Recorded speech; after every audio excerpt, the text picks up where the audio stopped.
Hello, Teresa Phelps Martin here to bring you the energetic signature for the week of October 1st until October 6th of 2022. So because it is the first week of October and I used to do these monthly, and have shifted to weekly, I wanted to share with you that October is an interesting month altogether. And with that being said, just realize there's a seasonal quality to life, right? I am looking out the front windows of my house and I can see yellow in the trees. I can also see how parched the ground is. It's super dry here.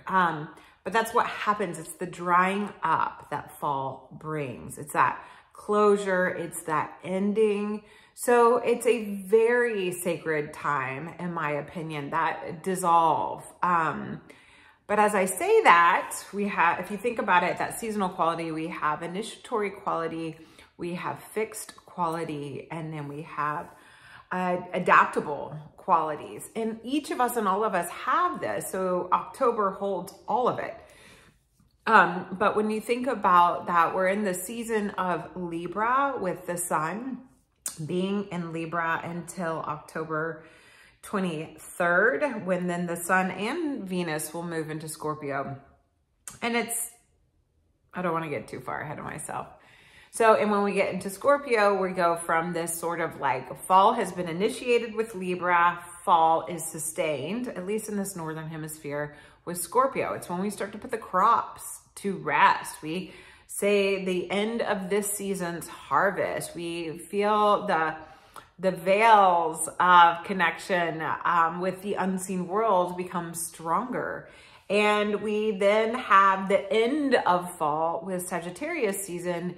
And then we have the beginning of winter with Capricorn, the sustenance of winter with Aquarius, and the ending of winter with Pisces. And then we have the beginning of spring with Aries, right? And it repeats this, Aries, and then spring is sustained with Taurus. This is why Taurus is associated with abundance and value and richness and resources and worthiness. It's why Taurus energy doesn't like change. It's like why Leos don't like change. It's why Scorpios don't like change. It's why Aquarian energy doesn't like change, because it's there to sustain. So, and then, well, I might as well say it. And then we have the beginning of summer with Cancer season. Cancer season initiates summer. Leo sustains it. And then we have Virgo that dissolves. It brings closure to summertime. So as we're in this Libra energy, and Libra energy is usually about balance and relationships, this month is really going to bring up that subtle, slightly annoying buzzing of like, okay, I know I'm working this. I've done all this work within myself. I'm bringing this energy forward, but why isn't it taking off yet? You're going to get hints this month that things are in the works, but they're not ready to launch, if you will. It's really about, hey, I want to believe that we're kind of in a cosmic reset and have been on the globe for a number of years. And in that reset, it's really consciousness, the collective consciousness acknowledging that we can no longer sustain the way it's been. Blame it on COVID, blame it on entering the age of Aquarius, but I really feel it's the collective energy. And deep down, we all know that what we were doing was no longer sustainable, right? And I mean, seriously, I do kind of like change. I like things. I like spontaneity. I'm a Gemini. I have a strong desire for fluidity and adaptability. I'm a Gemini sun. I'm also a Libra rising. So I also like to keep the peace. And that is what Libra energy is really about, is how to cultivate that sense of peace. Most people would tell you the key words for Libra are peace, harmony, equanimity, balance. For me, it's about finding that center. So when we go into Scorpio season and things really start to dissolve, we don't come undone. You might come undone, but the idea, the archetypal connection would be that you're centered enough in the relationship with yourself and the relationship you bring out to the world, that then you can go into the depths and really dissolve what no longer is serving you and bring forward this truth, this beauty. You can rise up out of the ashes with a greater sense of peace, because it's Scorpio season. I'm so getting ahead of myself, but this is the end of October. Scorpio season tends to be mysterious because, I'm sorry, I just noticed a mysterious puddle on our floor. I'm gonna have to address that in a little bit. But that Scorpio season is mysterious because we think of Halloween and the darkness and the death and the goblins and I'm gonna say it wrong, Samhain and All Saints Day and you know, it is totally escaping me, where you just celebrate the dead. And the idea of celebrating the dead is they've gone before. It is very important to understand this cyclical nature, this seasonal nature. And so it's really like if you knew something was going to come to an end, like your yoga practice, right? You know, when you come into Shavasana, you're gonna get comfortable so that you can really connect to the peace. So the transformation can happen at a state and a place where your nervous system feels supported. So this air energy is very strong during the month of October. It is a strong cardinal initiatory air signature for this month. And then there's also a very strong cardinal energy period with earth energy. So on some level, it's the quiet before the storm. Coming back to the yoga practice, if you were to think about lying at the end of your practice, or let's say you meditate, or you go for a walk, or you were visiting with a friend and it was time to move on to the next thing.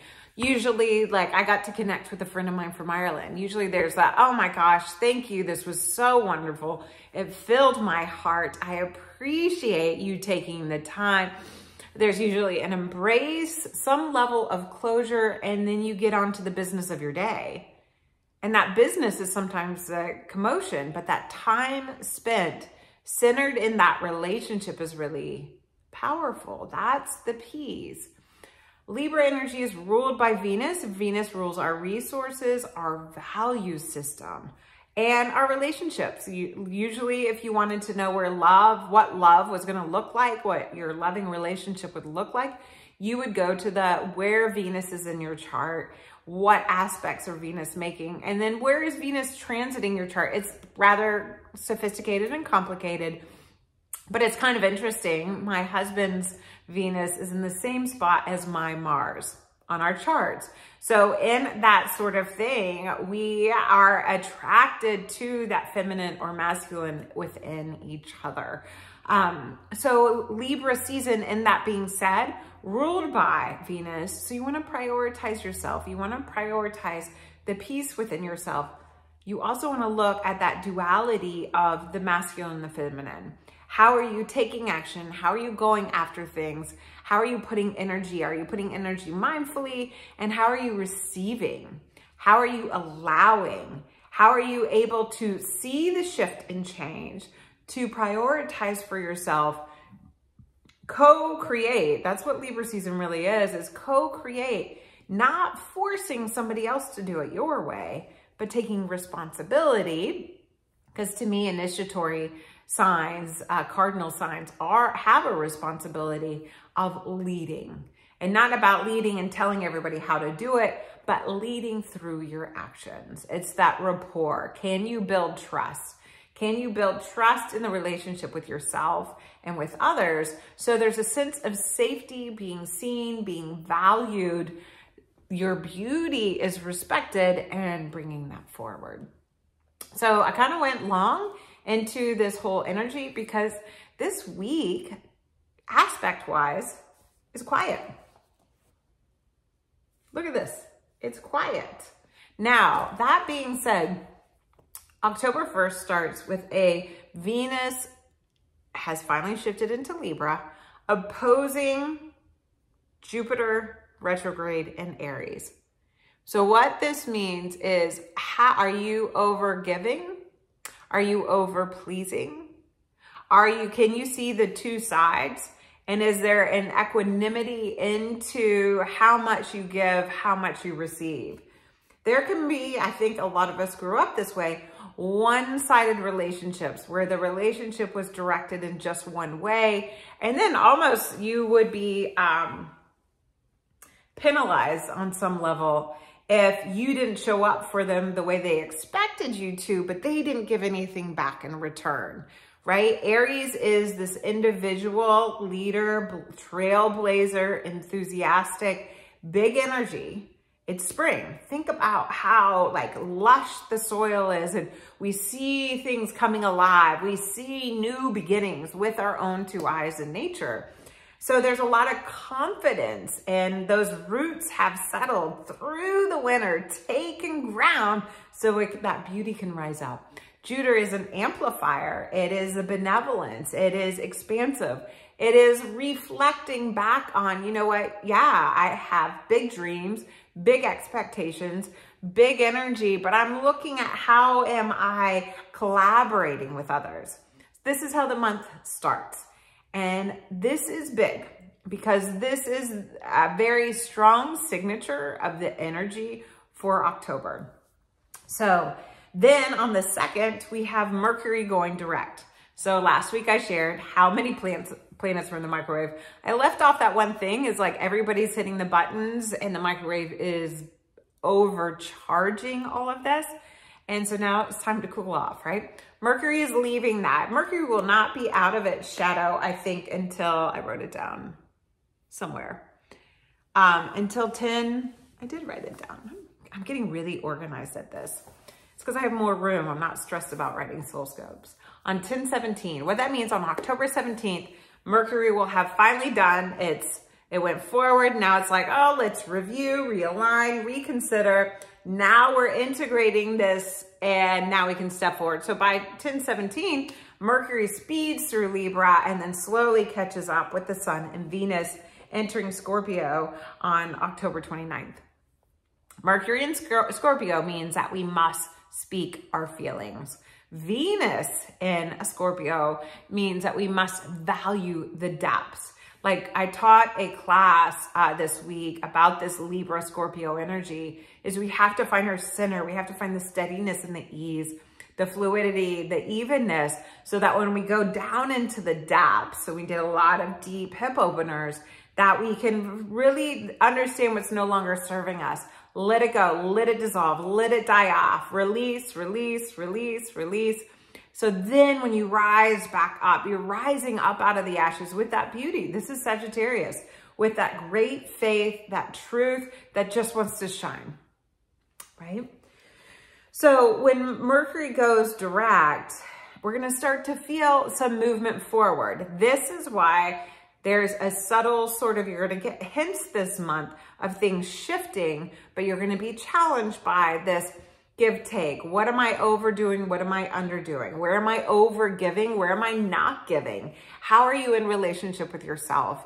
How are you being mindful of the connection to your innermost world? Is it sacred? Can you go into the depths of yourself and respect your unique offering? This is what your chart reminds you of. I told a friend, I was like, I'm not going to point out anything crazy to you in your chart. Everybody is always afraid that when I look at their natal chart, it is a glimpse into your soul. Do not get me wrong, and I respect that immensely. It's why I call it a soul session. I meditate beforehand. I usually center us before we dive in. And you have inner agency, but your chart is the celebration of the heavens. You get insight into what was going on in the bigger energy of the collective conscious and the collective unconscious, and you get a hint to that, so then you can affirm what you already probably know. Most readings I've done is like spot on, oh my gosh, yes. So what some people will do will discount how profoundly accurate it is and just be like, roll their eyes. The accuracy is there is to empower and encourage you to be more of that being. So anyhow, when we look at the chart and you look at your soul's promise and we start to see this forward movement, because on the 8th, Pluto goes direct. So we'll have 2 planets starting to station. So they're really, really slow right now. And Mercury was just in a trine with Pluto. Mercury will be in a trine again with Pluto. No, it won't. Sorry. Burp. It already had its second. No, it will. Sorry. I'm like, I know it trines again. It has to. Right when Mercury gets to the end of its time in Scorpio. Sorry, time in Virgo. Okay, that's a detail you don't need to be concerned about. I don't seem to have it written down in my notes, but it will. Mercury will pass Pluto again. I'm sorry, it's really bothering me. I know it trines again.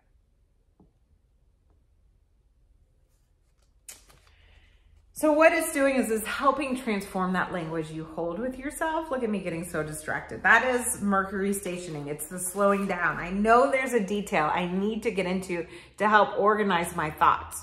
This is Mercury in Virgo, archetypal energy, stationing, about to start to move forward again, right? And when they appear to go backwards, when they get close to that degree mark, so 25 degrees going to 24, it hangs out 3 days before, 3 days after in that degree point, and then it starts to move forward again. So you're going to find that ideas, the insights, all of this reviewing of how we're engaging, how we're criticizing ourselves or honoring ourselves, not over analyzing, but understanding that there's different ways to solve a problem. That once Mercury starts to go direct again in Virgo and then into Libra, all the Sun and Mercury will be answering to Venus and Libra, and we start to have this new energy. Yes, I have it here. Mercury will trine Pluto on October 6th. So there you have it. You can kind of find what's the storyline that you've been reviewing, the narrative, the detail, the digging, the pursuing that's being transformed. How is it now seem to have recalibrated and realigned, so now it can regroup and resolve to step forward again, right? And so the good news is that's what October is a lot. Mercury goes direct, Pluto goes direct, Saturn goes direct on the same day that the Sun enters in, and I feel like I should just keep going. Jupiter will go direct in November, and then I believe Neptune goes direct in the beginning of December, and then Uranus goes direct in January. So we start to have forward motion again. However, as excited as we are to move forward, we're going to have to walk through the depths of our relationship to our lives, to community, to humanity. Because October also begins with that theme, the push-pull, the tension, the clashing of ideas, the friction. A 90-degree angle is what you need to make sure something is solid and steady. If it's tilted one way or the other way, the pressure will be uneven. So that 90-degree angle is really, really important. We've had Saturn, which is the time. Saturn rules time. Saturn rules structure. Saturn rules the directive. It's also Saturn rules wisdom.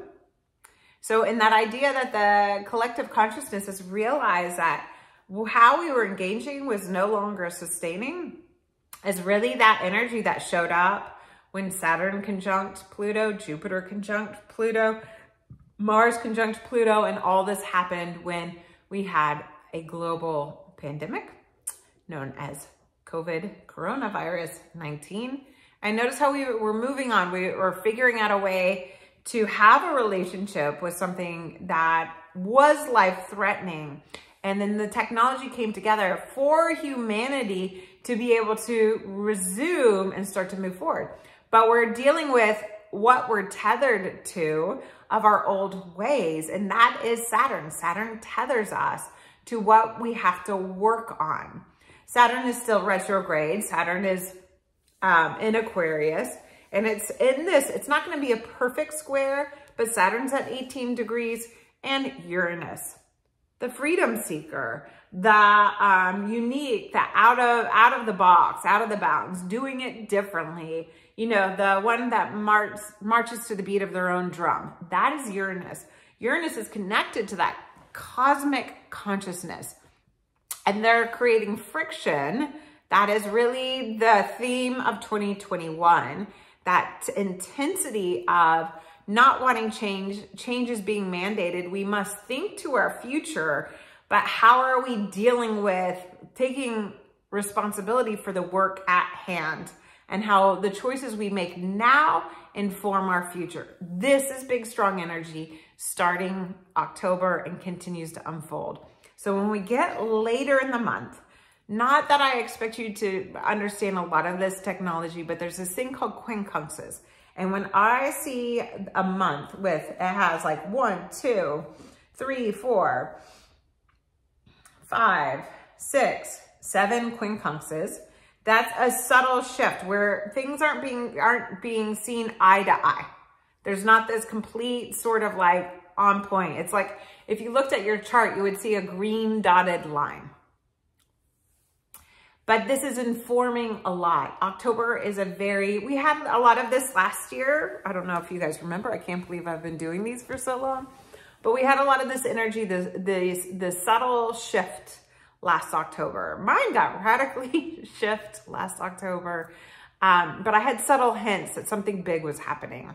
I needed to be very aware that something in our life was about to be radically catapulted into a new reality.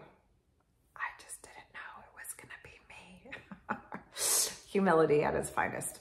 So in that we have these subtleties. So you want to feel the kind of slowing down. It's the quiet before the storm, right?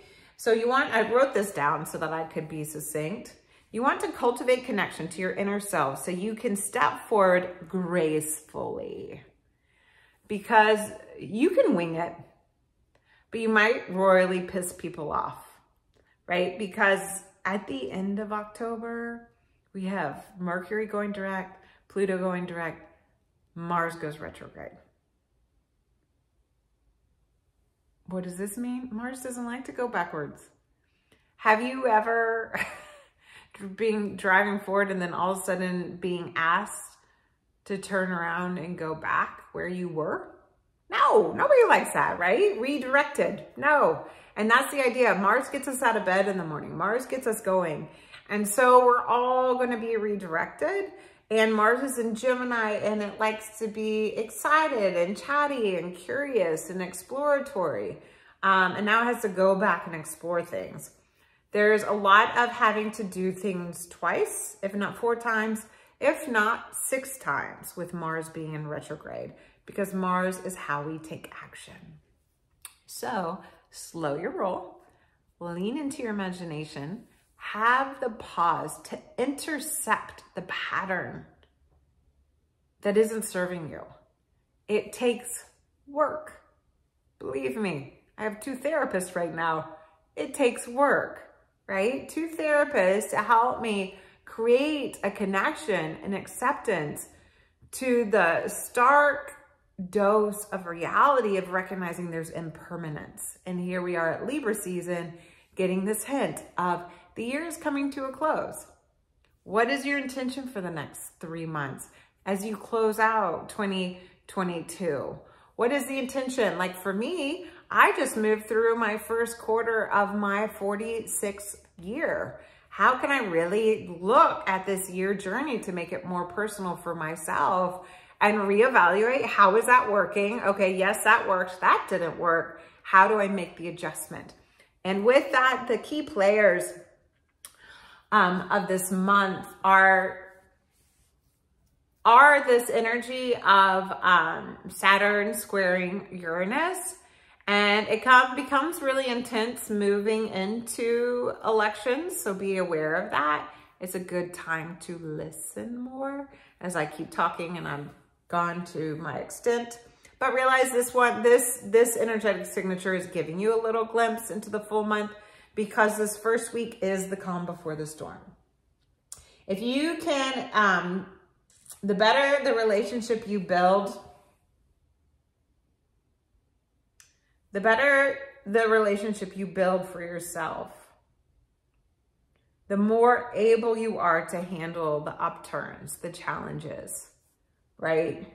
And not so fast, not so fast, just not so fast is a really good thing to realize. And as the old falls away, process the pain and transform it back to peace. And as you process the pain, there's part licking your wounds, and there's a huge part of allowing other energy that you trust, that values you, that respects you, that encourages you, that you can also receive the healing from others as well. Then connect to your vision, right? You want to be able to soar free with the goodness of your heart. This is what Uranus is doing, is trying to create more freedom. But Saturn is saying, whoa, you got to do the work. You just can't be footloose and fancy free. Your choices have an impact. This change rattles into the change for all of us. So be aware of that.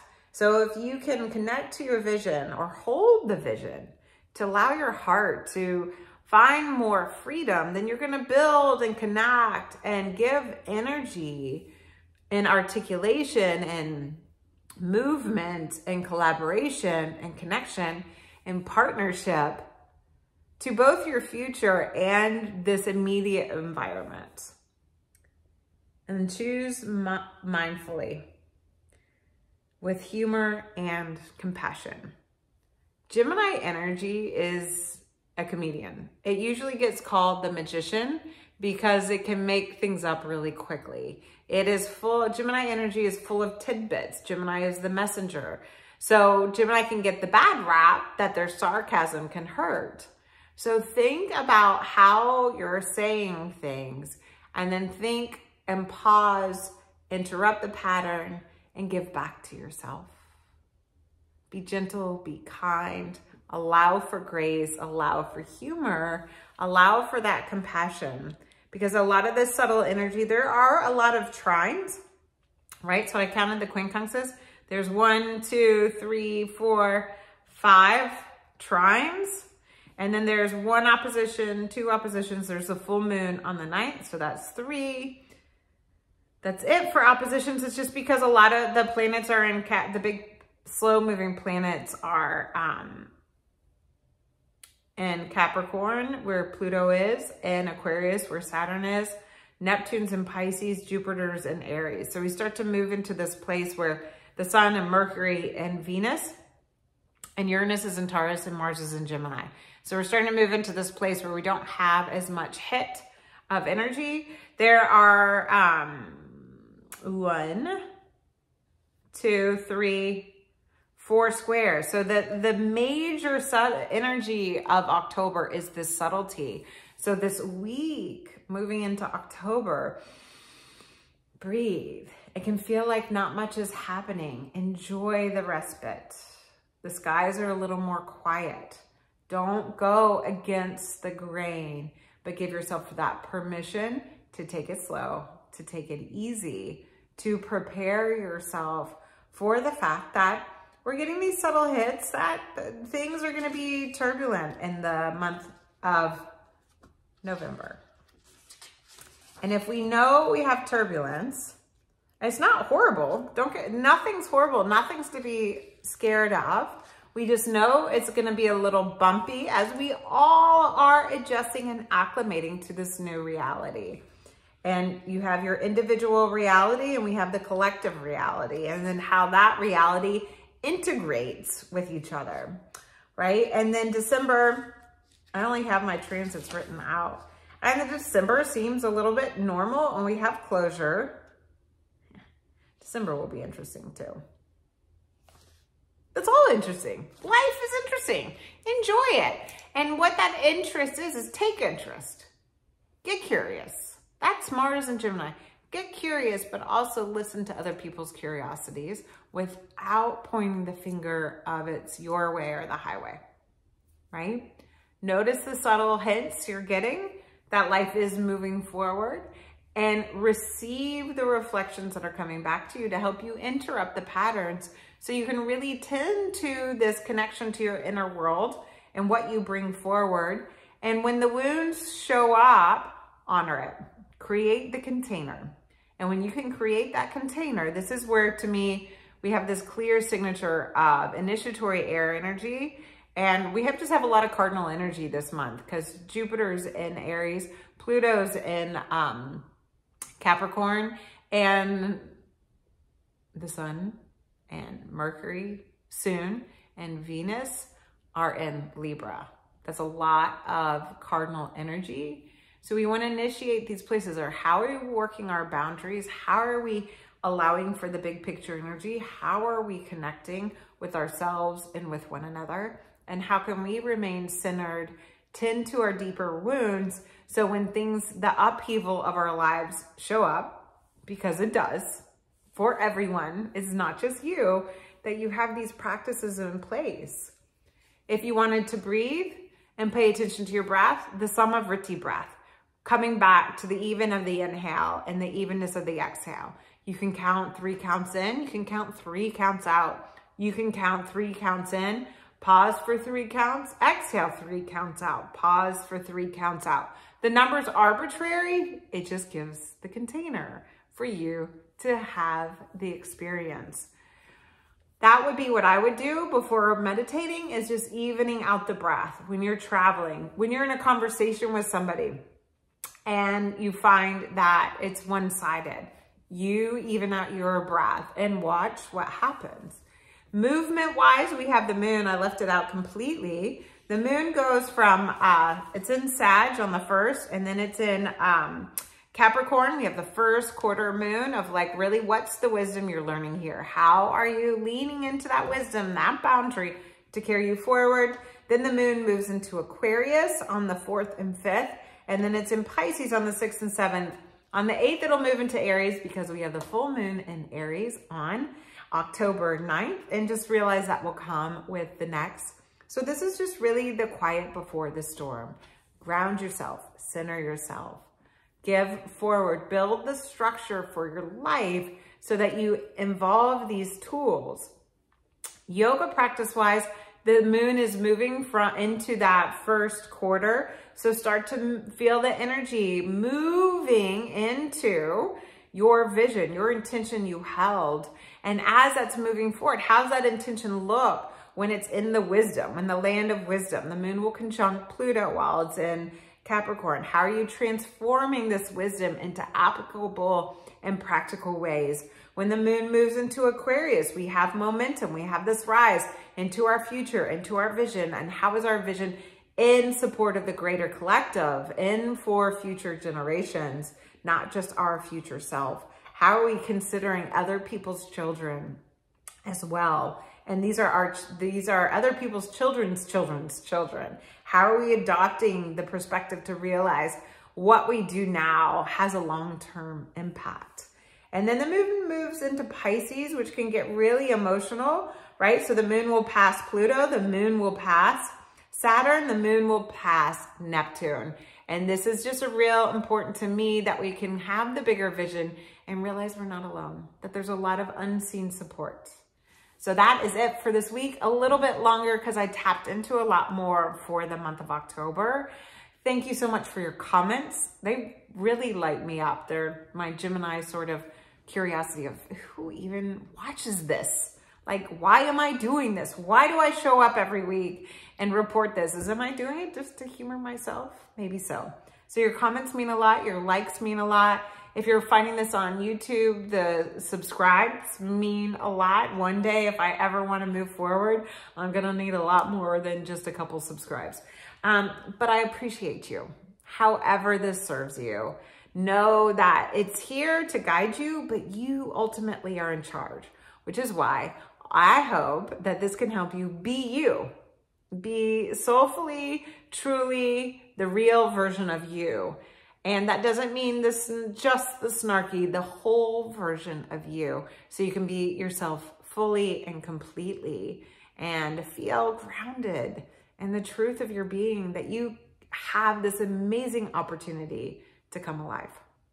So until next week, which I will talk about the full moon and Mercury moving into Libra, and a little bit more about what these quincunxes are and the challenges that we might be being asked to face.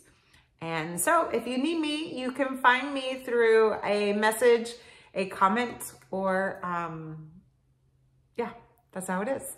All right, be ciao, be well, be real, be true, be soulfully you, and I'll connect with you next time.